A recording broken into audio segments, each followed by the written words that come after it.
Primera de Pedro, capítulo 5, versículo 1 al 3 dice: Ruego a los ancianos que están entre vosotros, yo anciano también con ellos, y testigo de los padecimientos de Cristo, que soy también participante de la gloria que será revelada, apacentad la grey de Dios que está entre vosotros, cuidando de ella, no por fuerza, sino voluntariamente, no por ganancia deshonesta, sino con ánimo pronto, no como teniendo señorío sobre los que están a vuestro cuidado, sino siendo ejemplos de la grey.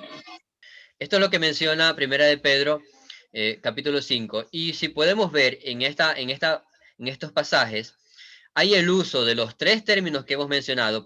Al principio dice, ruego a los ancianos, y Pedro está diciendo a los ancianos, y también dice, yo anciano con ellos, pero a su vez luego dice en el versículo 2, apacentad, y esto tiene que ver con el término de pastor o de alimentar, apacentad la grey de Dios que está entre vosotros, y a su vez luego dice, cuidando de ella, que es el término obispos, que se refiere al cuidado o a vigilar por otros. Entonces, como vemos aquí, el apóstol Pedro se está refiriendo de tres maneras distintas: ancianos, pastores, obispos. Se está refiriendo de tres maneras distintas a un mismo oficio. Entonces, pastores, obispos y ancianos es un mismo oficio, y cada una de esas palabras denota una característica de ese oficio. Veamos otro texto. Hechos 20:17. Hechos 20:17 menciona: enviando pues desde Mileto a Éfeso, hizo llamar a los ancianos de la iglesia. Está hablando con respecto a Pablo cuando hizo un viaje, en este caso, hacia esas ciudades. Pero luego en el versículo 28 de Hechos 20:28 dice: por tanto, mirad por vosotros y por todo el rebaño, que el Espíritu Santo os ha puesto por obispos para apacentar la iglesia del Señor, la cual él ganó por su propia sangre. Entonces vemos lo mismo aquí. En el versículo 17 hay un énfasis en que se hizo llamar a los ancianos de la iglesia, y luego dirigiéndose a ellos, hablándoles a ellos, le está diciendo: mirad por vosotros y por todo el rebaño, que el Espíritu Santo os ha puesto por obispos. Es decir, los ha puesto para que los vigilen, y a su vez luego dice para apacentar, que se refiere al término pastor, de alimentar la iglesia del Señor.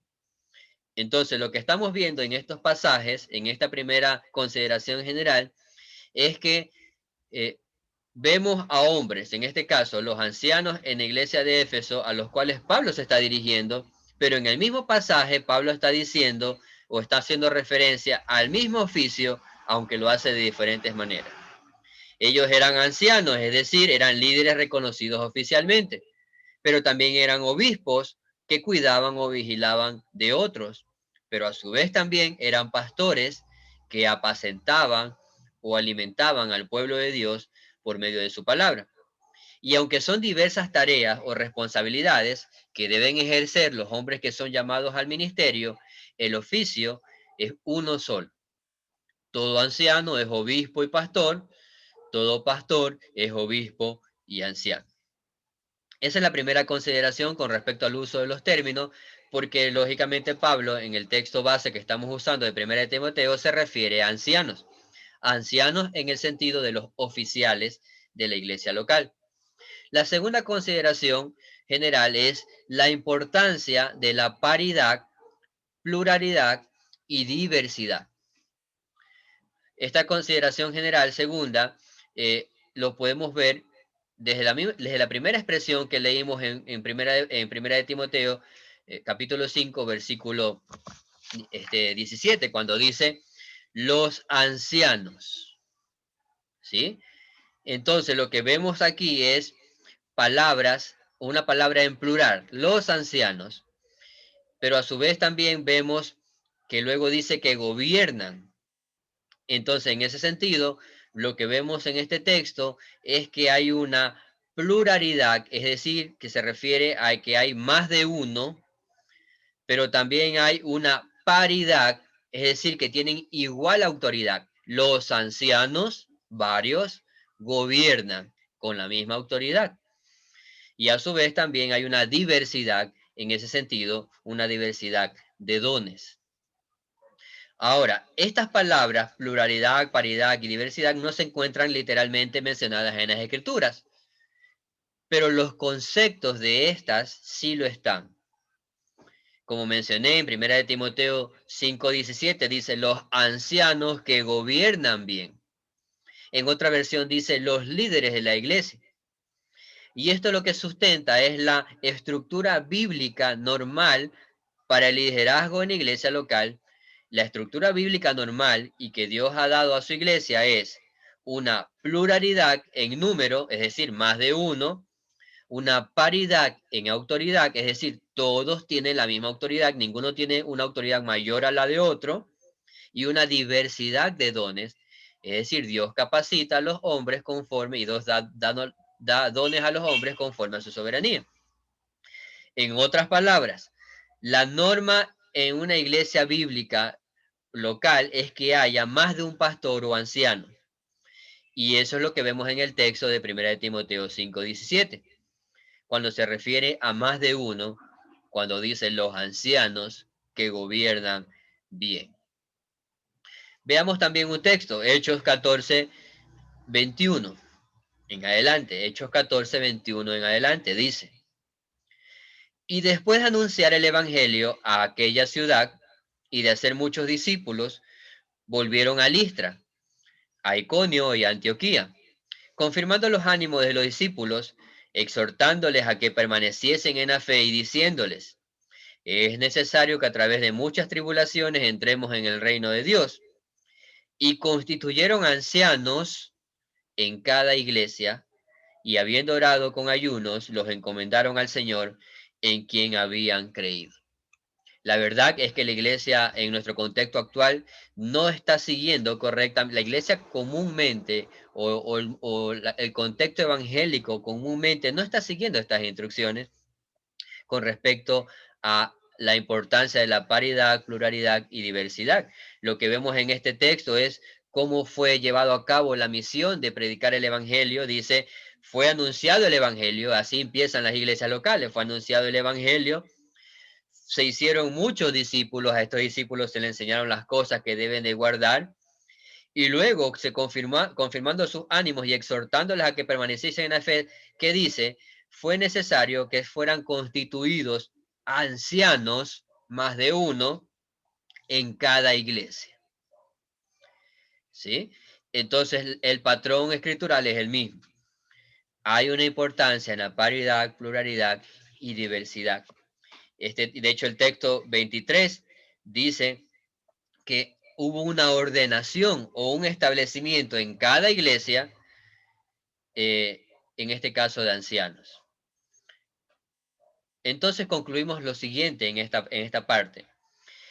Para la existencia o inicio de una iglesia local, no es esencialmente necesario la existencia de ancianos o pastores. Es decir, una iglesia local, aunque no tenga ancianos de manera temporal en sus inicios, es una iglesia local, una iglesia correctamente fundada.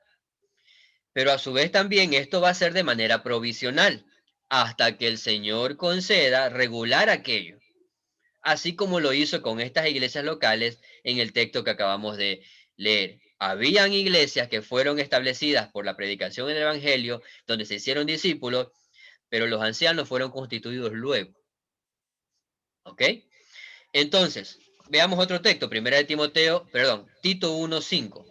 Tito 1:5 en adelante, o el 5 solamente, dice: por esta causa te dejé en Creta, para que corrigieses lo deficiente y establecieses ancianos en cada ciudad, así como yo te mandé. Vemos aquí que Pablo está instruyendo a Tito sobre una deficiencia que debía ser corregida o puesta en orden. ¿Cuál era esta deficiencia?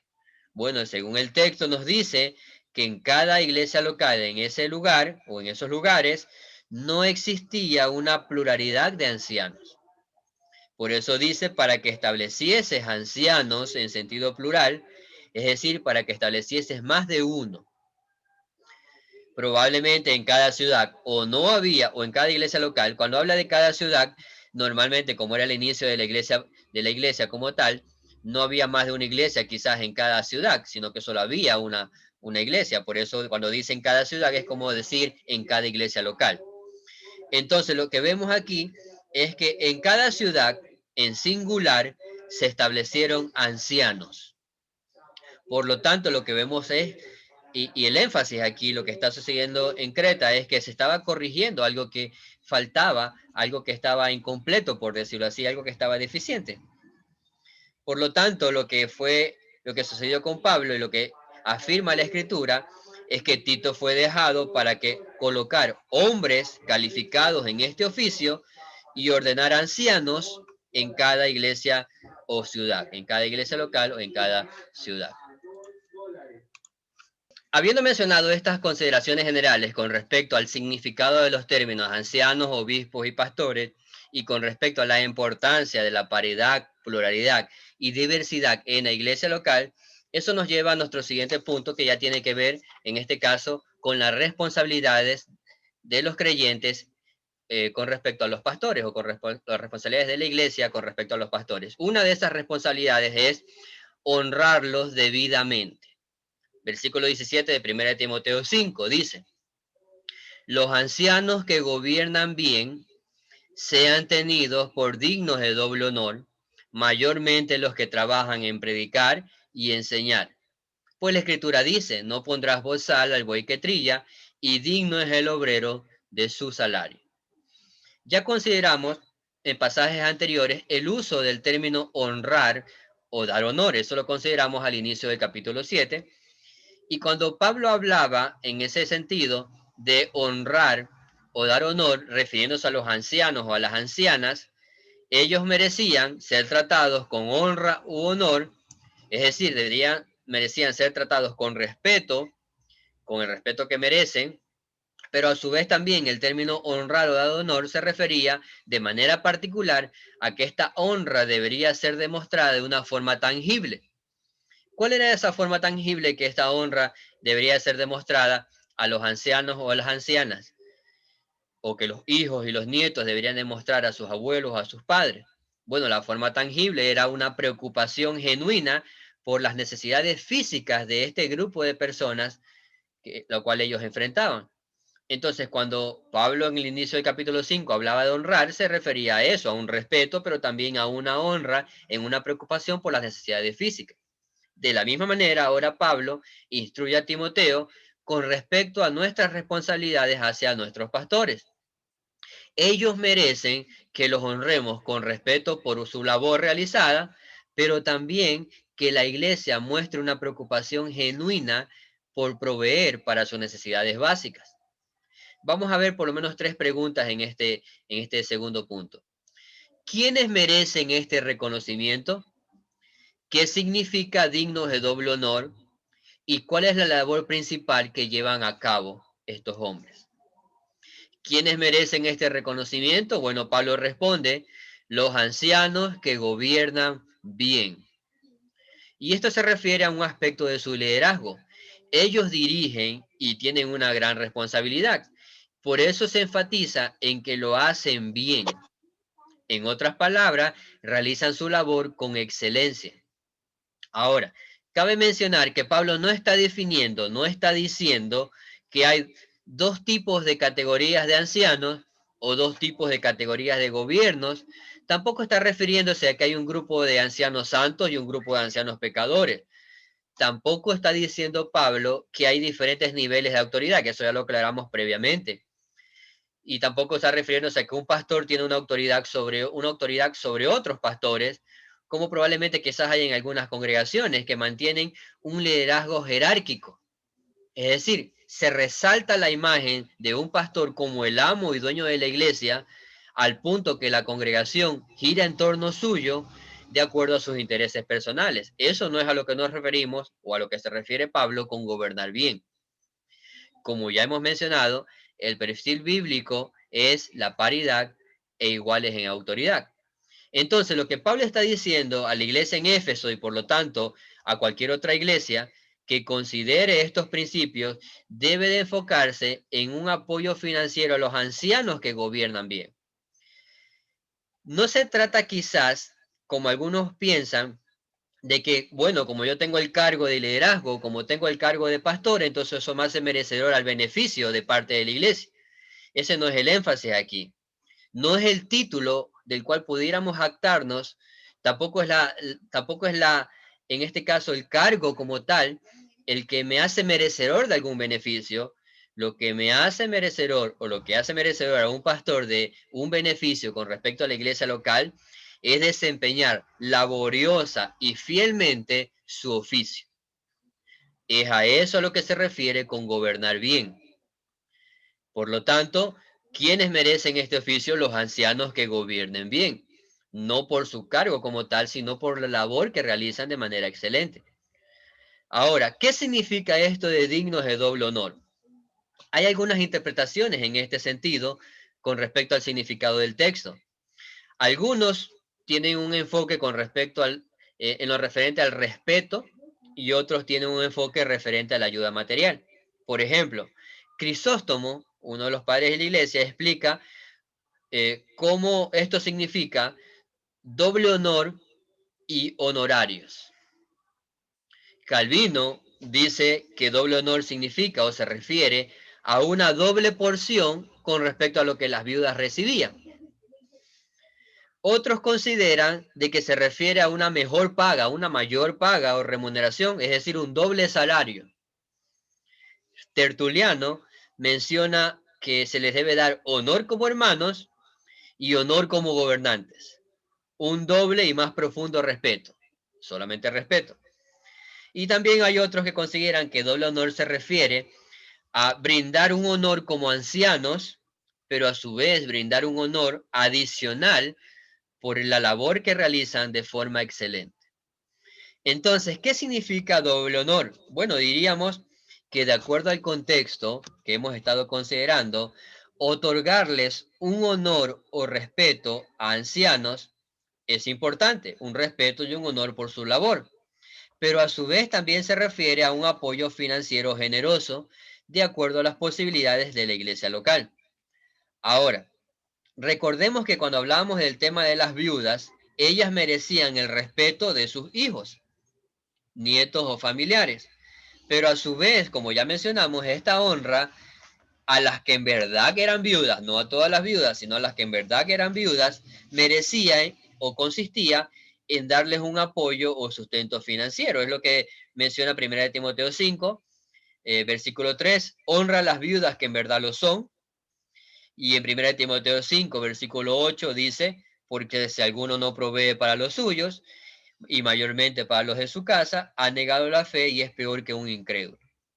Por lo tanto, los ancianos, pastores o obispos, que es el mismo oficio, que son buenos gobernantes, se les debe dar doble honor, un respeto por su labor de hacerlo bien y de manera excelente, pero también un apoyo generoso para sostener, en este caso, a su familia.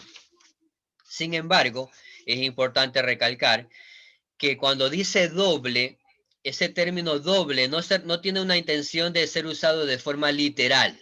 Es decir, no es que si recibe uno 10, él debe recibir 20, o si recibe 100, debe recibir 200. El término doble en este pasaje no es literal, sino que es figurativo. Lo que trata de describir es solamente una porción grande o generosa de algo. No es literal en todo el sentido. Por ejemplo, Mateo 23:15 menciona lo siguiente: el Señor Jesús está hablando y dice, ay de vosotros, escribas y fariseos hipócritas, porque recorréis mar y tierra para hacer un prosélito, y una vez hecho, lo hacéis 2 veces más hijo del infierno que vosotros. Ese término 2 veces tampoco es literal, es algo figurativo, porque nadie puede ser 2 veces más de lo que ya está en la condición de la que se encuentra. Entonces es un término similar, ese 2 veces, a esa doble porción que se refiere a esa doble honra. Es un término figurativo, pero sí hace énfasis a una porción mayor, no una forma literal a doble de lo que se recibe. Entonces, no debe ser utilizado de forma literal porque en ese sentido es un apoyo financiero amplio o generoso, pero no necesariamente tiene que ser doble en proporción a otros. De hecho, Pablo, si hay algo que siempre ha afirmado Pablo, es que cuando hablamos de dar económicamente, en primera instancia lo que siempre se resalta es la actitud del corazón. El énfasis de Pablo en las Escrituras es ese. Cuando hablamos de dar, hay que analizar y considerar la actitud del corazón. Cuando un corazón ha sido regenerado por el Señor, no va a dar de mala gana, no va a dar egoístamente. Eso es algo natural.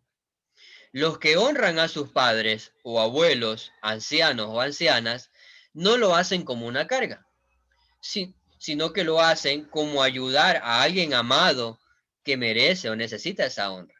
De la misma manera, en el contexto de la iglesia, dar para el sustento de sus oficiales no es una carga impuesta a los creyentes, sino que es una honra que justamente merecen los ancianos por su labor realizada de manera excelente. Gálatas 6:6 menciona: el que es enseñado en la palabra, haga partícipe de toda cosa buena al que lo instruye. Y Primera de Corintios 9:14 menciona: así también ordenó el Señor que los que anuncian el Evangelio, que vivan del Evangelio. Entonces vemos que es algo natural en este sentido, la forma de un sustento, una ayuda o una honra a aquellos que sirven el ministerio de manera eficaz. Esto nos lleva a la siguiente y última pregunta en este punto. ¿Cuál es la labor principal que se lleva a cabo? Ya consideramos la primera pregunta, que era ¿quiénes merecen este reconocimiento? Y a su vez también consideramos la parte de a qué se refiere con esa doble honra, pero ahora, ¿cuál es la labor principal que llevan a cabo estos hombres, por las cuales van a ser honrados? Dice, versículo 17, la última parte, bueno, los ancianos que gobiernan bien, 1 Timoteo 5:17, los ancianos que gobiernan bien sean tenidos por dignos de doble honor, mayormente los que trabajan en predicar y enseñar. Una enseñanza clara en la Escritura es que Dios ha dado dones a los hombres, conforme a su voluntad en el contexto de la iglesia. Esto se hace evidente lógicamente en el liderazgo. Hay una diversidad de dones en los hombres que son llamados al ministerio pastoral.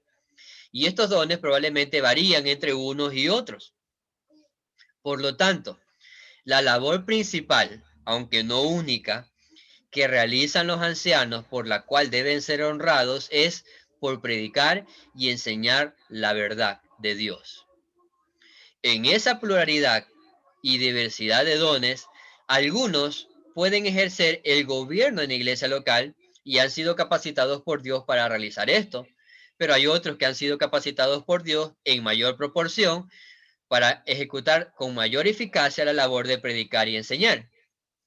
De hecho, cuando vemos los requisitos para el oficio pastoral que ya consideramos, si ustedes recuerdan, los requisitos para el oficio pastoral que se encuentran en 1 de Timoteo 3 en adelante, dice 1 Timoteo 3:2, pero es necesario que el obispo sea irreprensible, marido de una sola mujer, sobrio, prudente, decoroso, hospedador, apto para enseñar, no dado al vino, no pendenciero, no codicioso de ganancias deshonestas, sino amable, apacible, no avaro, que gobierne bien su casa, que tenga a sus hijos en toda sujeción, con toda honestidad, pues el que no sabe gobernar su propia casa, ¿cómo cuidará de la iglesia de Dios?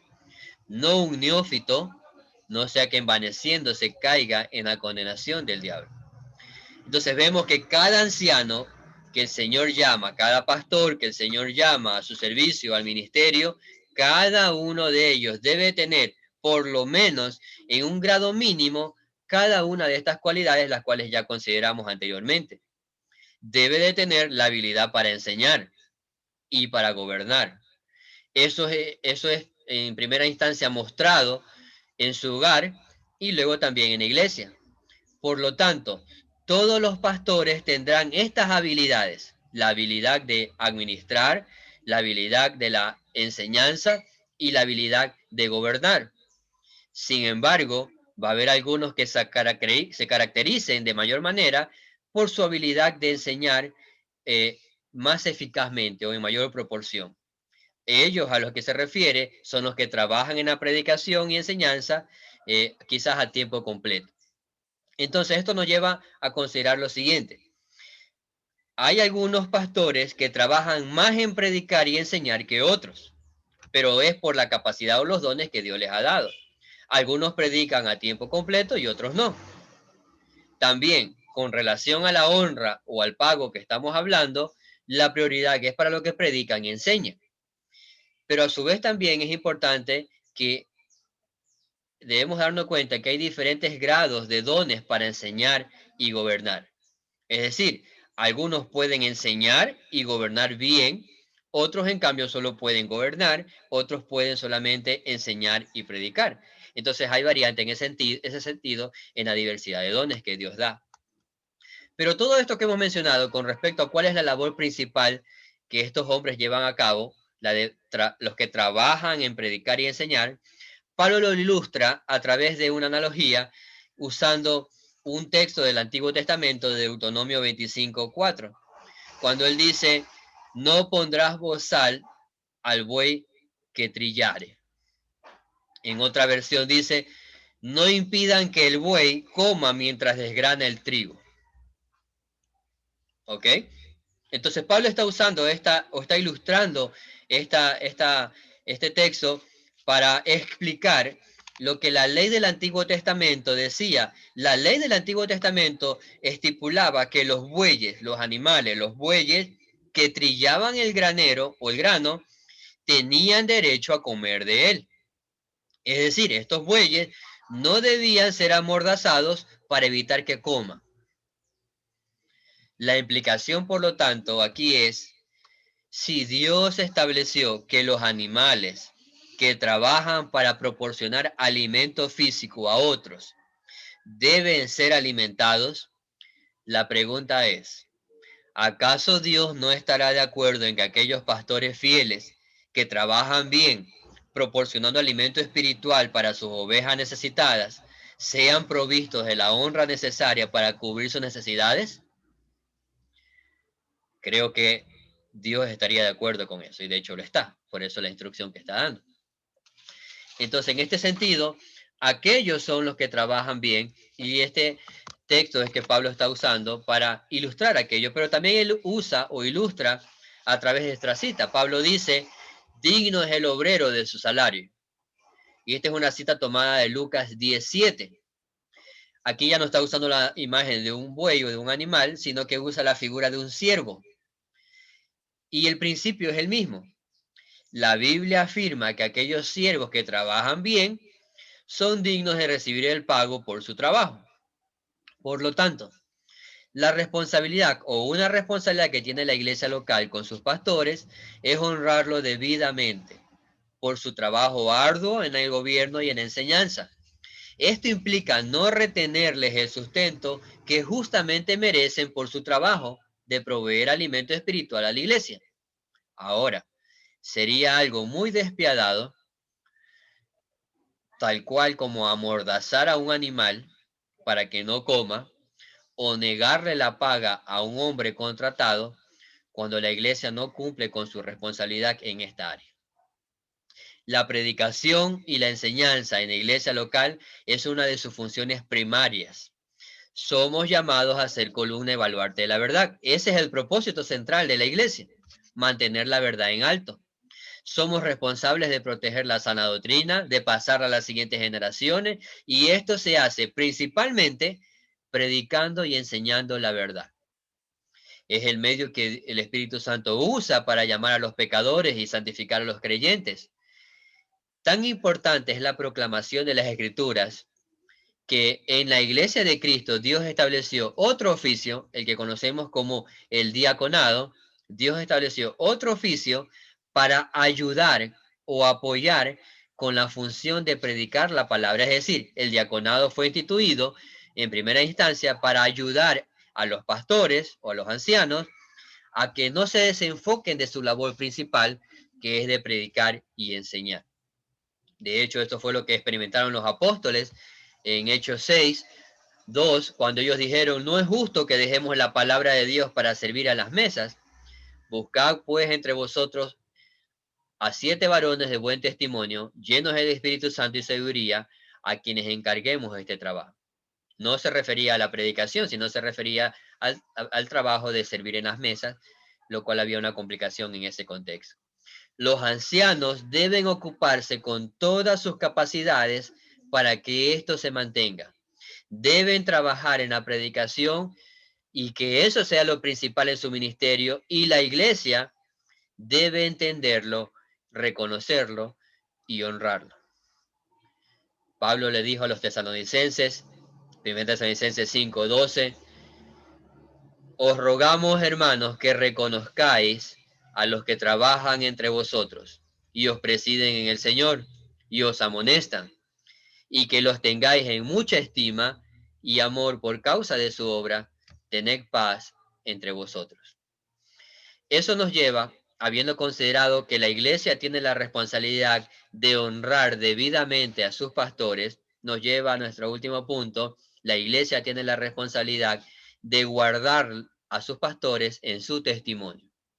Versículo 19. Contra un anciano no admitas acusación, sino con 2 o 3 testigos. Hay una responsabilidad en la iglesia local de velar y guardar el buen testimonio de sus pastores.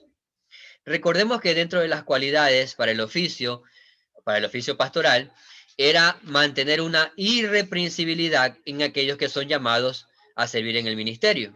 De hecho, no olvidemos que ser irreprensibles es una característica, o debe ser una característica de todo creyente, no solo de los pastores.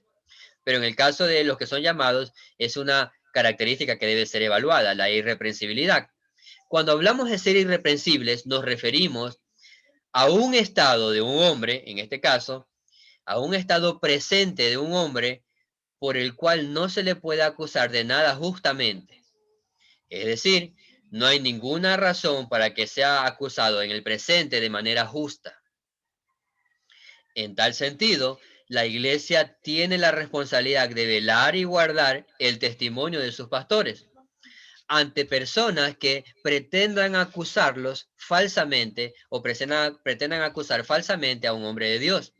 Lamentablemente, siempre habrá personas que levanten este tipo de acusaciones injustas, quizás por resentimientos personales o porque rechazan la enseñanza de la Escritura que estos hombres imparten, o porque se resisten a la autoridad bíblica, o también porque están resentidos por las virtudes que ven en otros, o incluso celosos por las bendiciones del Señor sobre la vida de estos hombres a quien Dios llama a su servicio.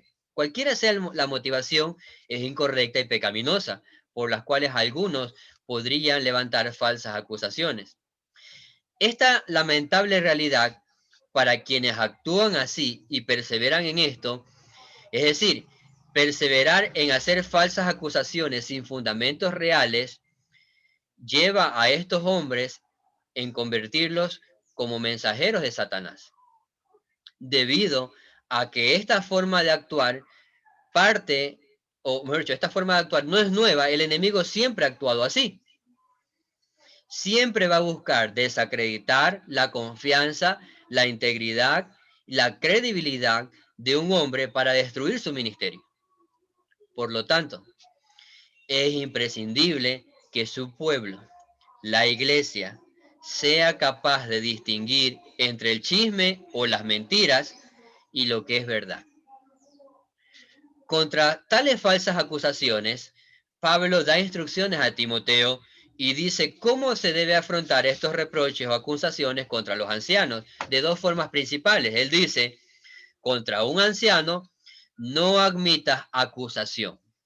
Es decir, no entretener, no considerar en tu mente, no dar lugar a acusaciones planteadas por sujetos particulares, no permitir el chisme o la mentira, no permitir que éste se expanda a más personas. En otras palabras, no admitir acusación es cerrar los oídos ante tales personas. Es la mejor manera de proteger a los ancianos. Esto en referente a los ancianos y evidentemente referente a cualquier otro creyente. Estas acusaciones sin sentido y maliciosas no se deben dar lugar en la vida de ninguno. Estas personas, si es que tienen algo que decir, deben ir directamente a la persona de la cual van a hablar y plantearle sus acusaciones de manera personal. Evidentemente, ningún chismoso va a querer ir delante de la persona de la cual está hablando y decirle en su cara dichas cosas porque probablemente son aseveraciones falsas. Entonces, lo primero que dice Pablo contra un anciano, no admitas, en este caso, no admitas acusación. Por eso hay que discernir. Pero lo segundo que dice Pablo, él enfatiza a no ser con 2 o 3 testigos. Este es el patrón de la escritura que siempre Dios ha dado en sus leyes. Y él estableció para actuar de esta manera ante las acusaciones hacia otro. Deuteronomio 19:15 menciona. Deuteronomio 19:15. No se tomará en cuenta a un solo testigo contra ninguno en cualquier delito ni en cualquier pecado, en relación con cualquier ofensa cometida. Solo por el testimonio de 2 o 3 testigos se mantendrá la acusación. Esta es una de las formas para comprobar que una acusación es falsa e ilegítima. De darse este paso de manera correcta, implica por lo menos investigar sobre el asunto. Es claro que Pablo no está diciendo que los pastores tienen inmunidad, por si acaso. Pablo no está diciendo que los pastores tienen inmunidad y que ellos pueden comportarse de cualquier manera sin que nadie les diga nada. De hecho, ellos deben ser evaluados en su comportamiento, pero con respecto a estas acusaciones de las cuales Pablo está hablando, es claro que lo que se busca evaluar es que si esas acusaciones son verdaderas, son legítimas y tienen bases correctas, y si es que no han surgido de malas intenciones. Por eso dice, contra un anciano no admitas acusación, a no ser con 2 o 3 testigos. Es el mismo contexto de la disciplina en la iglesia en Mateo 18:16. Mas si no te oyere, toma aún contigo a uno o dos, para que en boca de 2 o 3 testigos conste toda palabra. Cuando vemos en la escritura a hombres de Dios, José, Moisés, David, Jeremías, Nehemías, el mismo Señor, sufrieron acusaciones falsas. Incluso Pablo sufrió también aquello. Pero el principio aquí es, la iglesia tiene la responsabilidad de guardar a los ancianos de acusaciones falsas que perjudiquen innecesariamente la reputación del anciano y también que perjudiquen o obstaculicen la obra de Dios.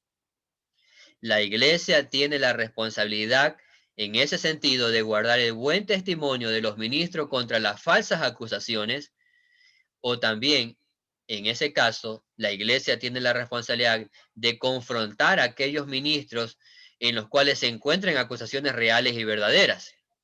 Esas sí deben ser admitidas, pero de eso hablaremos la siguiente semana. Entonces, de manera general, hemos considerado 2 responsabilidades de la iglesia con respecto a sus pastores. Tenemos la responsabilidad de honrarlos debidamente, tenemos la responsabilidad de guardar su buen testimonio. Aplicaciones finales. Es claro que en nuestra iglesia local, una de las necesidades, de manera particular, es que el Señor nos conceda esos líderes u oficiales equipados por el Espíritu de Dios para la obra del ministerio, que deben de ser reconocidos por la iglesia. Es una necesidad legal, una necesidad justa, una necesidad real. Aunque bíblicamente somos una iglesia, oramos para que el Señor, nuestro buen Dios, nos conceda ordenar lo que está deficiente en ese sentido.